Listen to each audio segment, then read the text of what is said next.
Assalamualaikum warahmatullahi wabarakatuh. Salam sejahtera untuk kita semua. Shalom, Om Swastiastu, Namo Buddhaya dan Rahayu. Karena saya ditugasi barusan dicolek sama Mas Anas untuk ikut bicara, berarti saya putus-putus ini. Memang harus pakai setelah prop yang harus kita pakai. Karena yang satu profesor, yang satu provokator. Bapak Ibu sekalian, kita hadir di sini sebenarnya untuk menjawab satu hal yang selama ini diproduksi, dikapitalisasi, kapan Anas digantung di Monas, yang diproduksi oleh kelompok tertentu di media sosial secara terus-menerus. Maka dengan semangat keberanian kita hadir di sini untuk menjawab itu biar clear masalahnya. Monas itu artinya momentumnya Anas. Kita gantungkan harapan kebangkitan setinggi Monas. Ya, saya ulang lagi, Monas itu momentumnya Anas. Hari ini jawabannya. Kenapa? Tadi Profesor sudah sampaikan. Kenapa Mas Anas sampai berani menyatakan pernyataan yang begitu kuat secara diksi? 1 rupiah Anas korupsi Hambalang, gantung Anas di Monas.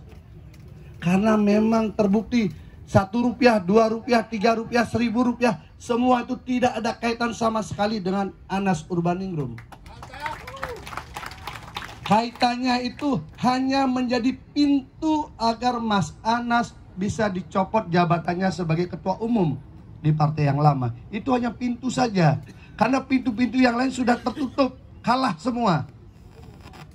Dari 2010 peristiwa Bandung sampai kemudian terakhir harus berhenti dengan cara seperti itu semua sudah by skenario. Saya ikuti tahapan demi tahapan. Sehingga pintunya adalah mobil Harrier, hasil gratifikasi proyek Hambalang. Akhirnya semua petinggi adikarya mengatakan, termasuk dalam kesaksiannya, tidak ada kaitan apapun mobil Harrier itu dengan adikarya yang menggarap proyek Hambalang. Lalu kenapa itu dipaksakan? Itulah yang namanya rekayasa. Itu yang namanya rekayasa. Jadi kalau hari ini kita berkumpul di sini, kita hanya ingin mengklirkan bahwa memang Hambalang itu sangat jauh dari Duren Sawit rumahnya Mas Anas. Hambalang itu lebih dekat jaraknya ke tempat yang lain sebenarnya. Karena itu yang di tempat lain itulah yang pantas dihukum. Ya, jadi kalau hari ini kita datang ke sini memang kalau kita benar, kita harus berani. Kita berani karena kita benar. Mari mulai momentum ini, momentum Anas ini kita sampaikan kebenaran yang sejati. Tugas Mas Anas nanti dengan clearnya posisi pernyataan beliau adalah menjelaskan soal kenapa beliau dihukum tetap selama itu 8 tahun ditambah 2 tahun, tapi dijalani 9 tahun 3 bulan, ditambah 3 bulan CMB. Kenapa itu harus dijalani? Itu dijalani seperti yang saya sampaikan berkali-kali, karena beliau dianggap korupsi berkelanjutan dan tindak pidana pencucian uang berulang kali. Tetapi sebagai orang hukum, mohon maaf Prof, silakan dikoreksi, saya baca itu putusan, tidak ada satupun penjelasan korupsinya di mana. Silakan Bapak Ibu sekalian, teman-teman media, masyarakat luas, termasuk yang merekayasa itu, tolong beritahu saya, di kementerian mana Mas Anas itu korupsi, di lembaga mana Mas Anas itu korupsi. Itu tidak ada dalam putusan. Ini satu-satunya putusan orang disebutkan korupsi tapi tidak jelas di kementerian mana dia korupsi.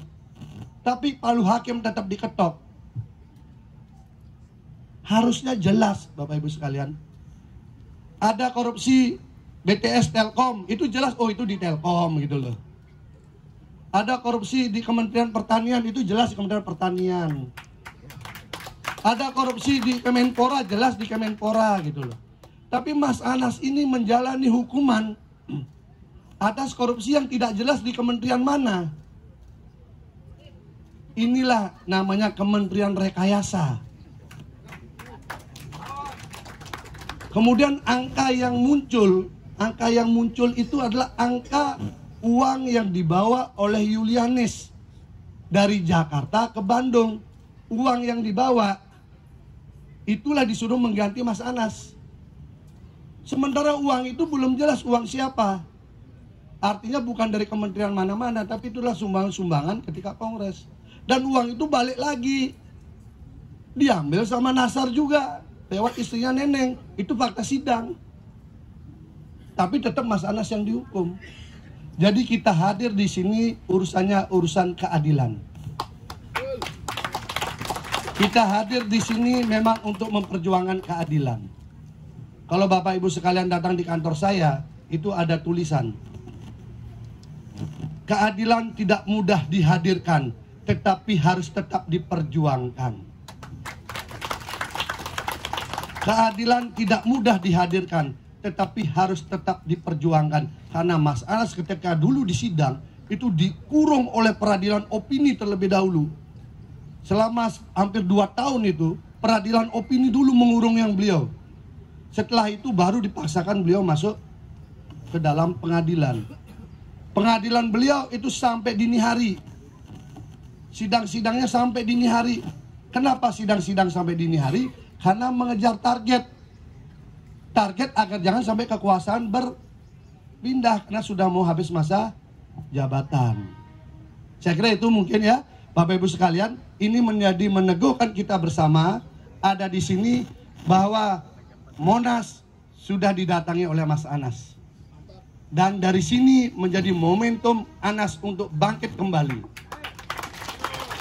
Hari ini adalah hari kebangkitan karena hari ini bersama dengan hari lahirnya Mas Anas. 15 Juli 1969 Mas Anas lahir ke dunia. 15 Juli 2023 Mas Anas bangkit kembali dari Monas. Dan kita sebagai anak bangsa yang mencintai keadilan, kita menemani beliau lahir kembali sebagai ketua umum yang baru. Saya kira itu mungkin yang bisa saya sampaikan, Bapak Ibu sekalian. Mari kita dengarkan bagaimana ikhtiar beliau, momentum beliau. Dan tentu pihak-pihak lain jangan berharap Mas Anas itu sepertinya orang yang galak menyerang ke sana kemari, tidak. Beliau itu bukan tipe pendendam. Beliau itu bukan tipe itu. Bahkan pelaku utama yang membuat kesaksian palsu di sidang itu pun datang meminta maaf kepada beliau. Beliau maafkan.